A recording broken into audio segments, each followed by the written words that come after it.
Let the sand represent your life. The sand in the bottom of the glass would represent the past. The sand in the top of the glass would represent the future. There's nothing you can do about the past. That is gone.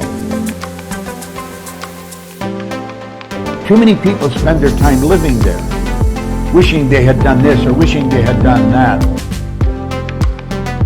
It's gone. You don't know how much sand is in the top of the glass. Now you may think you have a lot, you only have a little. Only time you've got is right here, right now. So being worried about the past or the future is foolish. If we make up our mind, we're going to do what we feel is the best thing for us right now, we're going to have a pretty good life.